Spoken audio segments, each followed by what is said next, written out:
ولذلك في ناس علماء عملوا الحكاية ديت وقال لك ربنا قال وأحصى كل شيء إيه عددا، يبقى العدد ده عند ربنا له كيان، وإحصاؤه له كيان. قال لك السورة فإذا جاء وعد الآخرة دي جت في أول السورة وجت في آخر الإيه. قال لك هنعد الكلمات اللي بين من آخر فإذا جاء وعد الآخرة الأولانية إلى آخر فإذا جاء وعد الآخرة الثانية. عدوا الكلمات، عد طلعوا كام كلمة؟ طلعوا 1367 كلمة. لقوا ان سنة 1367 هجرية هي 1948 ميلادية، ولذلك بعدها ايه؟ فإذا جاء وعد الآخرة اللي هي 48 جئنا بكم لفيفا. جئنا بكم ايه؟ هي سنة 48 جئنا بكم لفيفا، من كل حتة لفيفا، مختلطين يعني أجناس مختلطة، وهو هذا ما حدث. قال لك طب ما نعد عدد الحروف. عد يا عم عدد الحروف، لقوهم 5708 حرف، وديت السنة العبرية بتاعت 1948. قال لك مش معقول بقى دي مش قال لك دي بقى مش ايه اي مكابرة. انت عاوز عد، ما قدامك الايات اهي وعد، محدش هيقول لك ما تعدش. طلعت هذا التاريخ اللي هم ايه؟ جئنا بكم ايه؟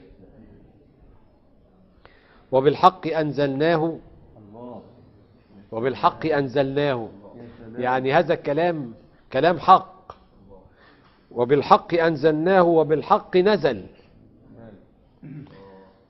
وما ارسلناك الا مبشرا وايه وقرانا فرقناه لتقرأه على الناس، يعني نزلناه عليك متفرق كده لتقرأه على الناس على مكث على تمهل.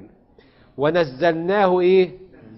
قل آمنوا به، أي هذا الوعد وهذا القرآن اللي موجود فيه هذا الوعد، قل آمنوا به أو لا تؤمنوا، مش فارقة.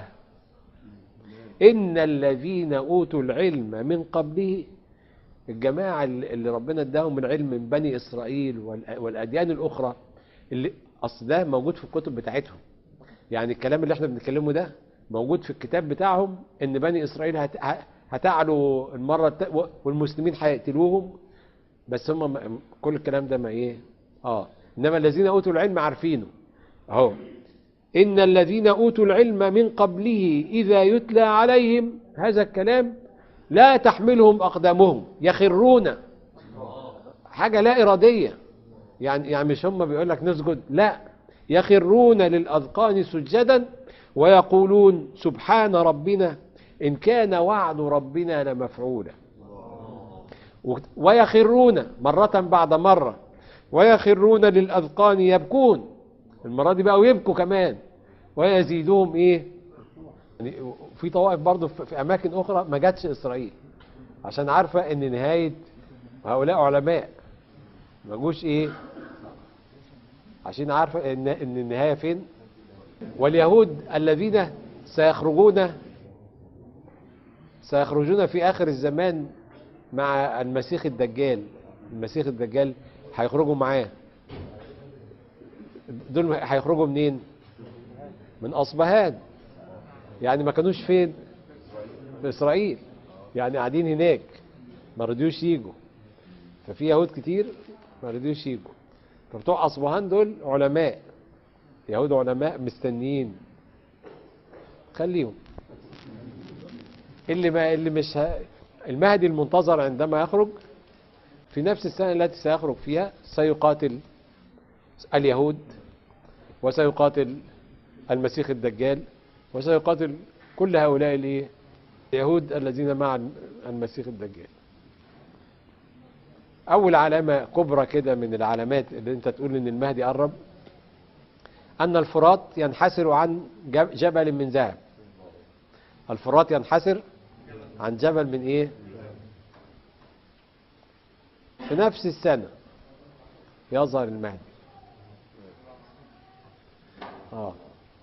في نفس السنة يظهر ايه؟ المهدي.